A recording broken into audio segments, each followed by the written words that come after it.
आज ये कश्मीर विस्थापित जिला जो भारतीय जनता पार्टी का इकाई है, 11 जुलाई को हमारी डिस्ट्रिक्ट वर्किंग कमेटी की मीटिंग हुई थी जगती टाउनशिप में। तो वहां पर जो विषय आए उन सबको आज का ये पत्रकार वार्ता है, ये प्रेस कॉन्फ्रेंस हम ताकि समाज और सरकार दोनों के ध्यान में कुछ विषय आ जाए। वर्किंग कमेटी में जो रेजोल्यूशन भी पास हुआ उसमें सबसे पहले माननीय मोदी जी और भारत सरकार के द्वारा जो पैंडेमिक है और जो बाकी इसमें जितना भी काम हुआ है, जिसकी सारी दुनिया सराहना करती है, उसके लिए अप्रिशिएट करते हुए हमने धन्यवाद भी किया है। इकोनॉमी को संभालते हुए, इकोनॉमी को भी और गरीब सेक्शंस जो सोसाइटी के हैं उनका ध्यान रखते हुए, और पहली बार दुनिया में जब वैक्सीन बन रहा था उसी के साथ भारत में भी वैक्सीन बना, और पैंडेमिक के साथ साथ आज हम लगभग 40 करोड़ लोगों को वैक्सीनेशन कर चुके हैं। इस प्रकार का जो कार्य पहली बार भारत में हुआ उसको अप्रिशिएट किया। जम्मू कश्मीर में भी हमने देखा कि इसका यही असर रहा, और यहाँ पर भी बहुत अच्छे से इस पैंडेमिक के साथ जो इसका बर्ताव करना चाहिए था सरकार की तरफ से वो हुआ। ये सब कहते हुए हमें खेद के साथ एक विषय सबके सामने लाना पड़ता है कि यहाँ पर ब्यूरोक्रेसी का एक सेक्शन है जो माननीय मोदी जी और अमित शाह जी की सारी पॉलिसियों को फेल करने पर तुला हुआ है। पता नहीं उनको इसमें क्या गर्ज है और इनको कौन किसकी पुष्टपनाही पर वो ऐसा करना चाहते हैं। विशेषकर हम 2-3 विषय इस तरफ ध्यान में लाना चाहेंगे। सबसे बड़ा जो है, अमित शाह जी ने 13 फरवरी को लोकसभा में कहा था कि 2022 में हम 6000 जो ये रिक्रूटमेंट हुई है पीएम पैकेज के तहत उनके घर और उनको ठीक से बसाएंगे। उसके लिए यहाँ पर एक्शन भी हुआ था। माननीय राज्यपाल उपराज्यपाल जी ने भी घोषणा की थी कि 6000 यूनिट्स जो ट्रांजिट कैंप है वो बनेंगे, लेकिन हम देख रहे हैं आज भी उस पर कोई बहुत बड़ा आगे पेशकदमी नहीं हो रही, प्रोग्रेस नहीं हो रही है, जिसका परिणाम हम विश्व में 2 गुटों में आपस में ही भिड़ाने का काम ये ब्यूरोक्रेसी का एक सेक्शन कर रहा है, ये हम देख रहे हैं। ये बड़ा दुखद है, और इससे क्या हो रहा है कि ये जो समाज है, विस्थापित समाज, उनकी विश्वास जो सरकार पर था उसमें उसको धक्का लगता है। हम आग्रह करना चाहेंगे कि इस पर शीघ्र से कार्रवाई कीजिए। पैंडेमिक में हमने देखा कि जम्मू कश्मीर में डेवलपमेंटल वर्क्स में कहीं कोई कमी नहीं आई, बल्कि और तेजी से काम हुआ है, और सरकार ने स्वयं ये कितनी बार दोहराया है यहाँ के लोगों ने कि हमने इसमें और तेजी से काम किया। तो ये जो ट्रांजिट कैंप है इन्हीं में क्यों नहीं क्वार्टर बनते, ये हमारे समझ में नहीं आ रही है। दूसरा एक बड़ा कारण है इसमें, पहले 2 BHK का एक बनाया गया जिसमें लगभग 200 क्वार्टर्स तैयार भी है विश्व में, लेकिन उसके बाद सरकार की तरफ से फैसला आता है कि नहीं, अब आगे 1 BHK बनेगा, जिसके कारण जो लोग वहां पर है उनके अंदर एक डिस्क्रिमिनेशन की भावना भी आती है, और ये 200 किसको मिलेंगे, ये भी एक बड़ा विषय बनता है। इसलिए एक विषय ये है। दूसरा जो रिक्रूटमेंट पॉलिसी भी है, जो पीएम पैकेज के तहत लोग रिक्रूट होते हैं उनको यहाँ की सरकार मानती है कि ये टेम्परेरी पोस्ट्स हैं, 10-10 साल के बाद भी उनकी प्रमोशन नहीं होती है, और अचानक वो SRO 194 लगाकर कहते हैं कि नहीं, इनको प्रोबेशन भी 2 साल की तरह बाकी सब लोगों की तरह इन पर भी लागू हो जाएगा। जबकि जहां का जो लॉ डिपार्टमेंट है उसने भी अपनी रिकमेंडेशंस में कहा था कि नहीं, ये इन पर लागू नहीं हो सकता है, और वो ऑर्डर सारे पब्लिक डोमेन में है। तो अचानक ऐसा क्या हुआ? हम ये नहीं कहते कि नहीं लागू करो, बिल्कुल कर लीजिए SR 194 अगर आपको लागू करना है, लेकिन फिर जिस तरह से आप बाकी एम्प्लॉयज को ट्रीट करते हैं, 2 साल के बाद वो परमानेंट होते हैं, इनको भी परमानेंट कर दीजिए। इनको आप उसके बाद भी टेम्परेरी है तो इनका जीवन पर प्रोबेशन पर ही रह रहे हैं, इनको आप फिर कोई और सुविधा नहीं देते, प्रमोशन तो है ही, सीनियरिटी लिस्ट में नहीं आते हैं, ट्रांसफर आप ये कश्मीर से जम्मू की तो दूर की बात है, कश्मीर में भी एक जगह से दूसरी जगह आप नहीं करते हैं।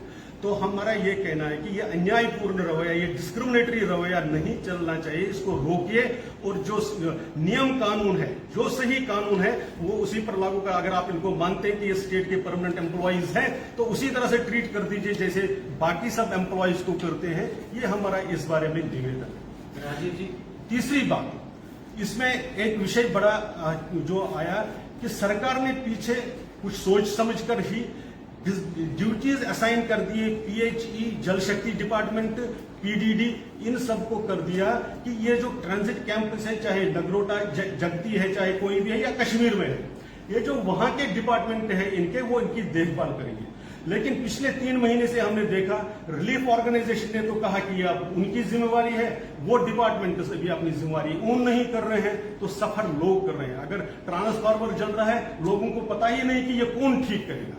और बहुत इस गर्मी में हम आज भी देखते हैं कश्मीर घाटी में जो ट्रांजिट कैंप बने हैं पानी के लिए तड़पड़ा। खासकर वीरवन की मैं जिक्र करना चाहूंगा, 3-3 किलोमीटर ऊपर पहाड़ी पर चढ़कर वो बारिश में भी पानी लाना पड़ता है उनको पीने के लिए, क्योंकि चाहे वो रिलीफ ऑर्गेनाइजेशन हो या जल शक्ति डिपार्टमेंट हो, वो उनको पानी मुहैया नहीं करता है, उसमें बहुत दिक्कत आ रही है। ये इसी प्रकार से बाकी सारी चीजें भी है। पीडीडी डिपार्टमेंट ने तो कमाल कर दिया है। विश्व में जो टीचर लगा है, एक सिंपल टीचर, 2 लोग मियाँ बीवी है, दिन में ड्यूटी पर चले जाते हैं, सर्दियों में जब छुट्टी होती है तो जम्मू आते हैं, पैंडेमिक में भी जम्मू थे, लेकिन पीडीडी ने फिर भी 75,000, 80,000, 85,000 के बिल दिए। मेरे पास फोन में वो बिल है, ये भी बताऊंगा, जिनको भी चाहिए तो वो उसका मैं दे सकता हूँ। तो बिल किस बात का आ रहा है? क्या बाकी सब लोगों की जिम्मेवारी भी इन्हीं पर छोड़ रहे हैं? इधर तो आप प्रोमोशन में भी कर रहे हैं, ये सारी ये चीजें कर रहे हैं। तो ये तीसरा विषय है। एक विषय हम बहुत दिनों से कह रहे हैं और उसकी तरफ भी सरकार का ध्यान नहीं जा रहा है, एडमिनिस्ट्रेशन का ध्यान नहीं जा रहा है। इवन दो हम रिपीट कर रहे हैं, चाहे दिल्ली की सरकार हो, यहाँ पर एलजी साहब हो, वो रिपीटेडली इनको रिमाइंड भी कर रहे हैं। वो है एसडीएच जगती। अगर आप देखेंगे वो 2019 में सब डिस्ट्रिक्ट हॉस्पिटल बना, लेकिन अभी तक वहां पर लेबर रूम चालू नहीं है, अभी तक वहां पर ऑपरेशन थिएटर नहीं चालू है। रिलीफ ऑर्गेनाइजेशन ने 2 लोगों को वहां भेजा था देखने के लिए, क्योंकि बिल्डिंग उन्होंने बनाई थी। हेल्थ डिपार्टमेंट कहता है कि अभी हमारे पास वो ऑफिशियली हैंडओवर नहीं हुई है।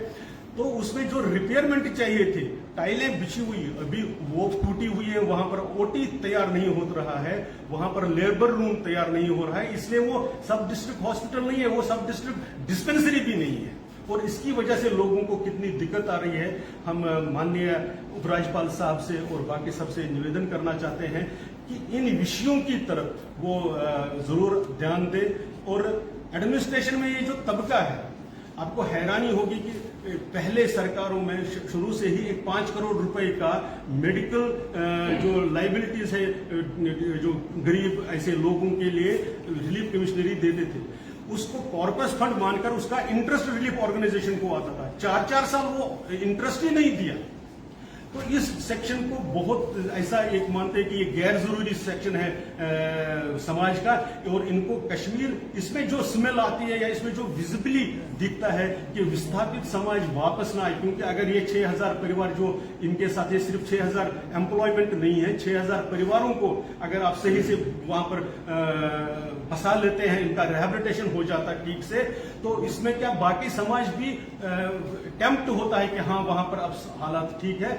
इसीलिए ये तबका समझता है कि अगर हमने इनको यहां पर बसा लिया, ठीक से बसा लिया, और सारी जो कमिटमेंट भारत सरकार ने करी है अगर हमने पूरा कर दिया, तो शायद कश्मीर का सारा समाज वापस, हिंदू समाज, विस्थापित समाज वापस आ जाएगा। इसलिए उसको रोकने के लिए ये जो एम्प्लॉयज है इनको कष्ट देना, इनकी खासकर मैं उस 13 फरवरी को जो लोकसभा में मैं हमारे माननीय गृह मंत्री अमित शाह जी ने कहा था कि 2022 तक हम इसको पूरा करेंगे। जो ग्राउंड पर स्पीड चल रही है उससे तो 2024 में भी ये पूरा नहीं होने वाला है, ऐसा हम हमारी अनुभव और वहां पर होकर आकर कह रहे हैं। लेकिन हम विनम्रता से इस तबके को भी, ये जो एडमिनिस्ट्रेशन का ये सेक्शन है जो इनएफिशिएंट है, मैं बिल्कुल स्पष्ट रूप से समझ रहा हूं कि ये इनकी इनएफिशिएंसी भी है और कुछ करप्शन के कारण नजरअंदाज भी इस सारी चीज को कर रहे हैं। ये चलने वाला नहीं है। ट्रांसपेरेंट और अकाउंटेबल गवर्नमेंट मोदी जी की और भारतीय जनता पार्टी का एक प्रायोरिटी रही है। इन सबको अपने इस काम का जवाब देना पड़ेगा कि वो अननेसेसरी डिले क्यों कर रहे हैं। हैरानी होगी कि हमारी आरटीआई के जवाब में जो रिलीफ ऑर्गेनाइजेशन कहती है कि हमने 65,000 लोगों का आयुष्मान भारत के लिए रजिस्ट्रेशन किया और इशू कितने कार्ड किए? 2,500। क्यों? प्रॉब्लम कहां है? 65,000 अगर आपने अक्टूबर-नवंबर में रजिस्ट्रेशन हुआ आपका, तो 2,500 अभी तक क्यों? ऐसे सिर्फ 2,500 ही क्यों हुए? तो ये सारी इनएफिशिएंसी के साथ साथ में ये डिलिब्रेट इसको सैबोटेज करने की बात है। इस सब की तरफ हम ध्यान दिलाना चाहते हैं और आशा करते हैं कि एलजी महोदय मनोज सिन्हा जी इसका संज्ञान लेंगे और हमको समाज को मजबूर नहीं करेंगे वो डेमोक्रेटिक स्टेप्स लेने के लिए। पैंडेमिक है, उसमें हमें सड़कों पर आना पड़े, धरना देना पड़े, इसकी नौबत ना आ जाए, इसका हम अपने रेजोल्यूशन में भी और आज ये हमारे विषय। धन्यवाद।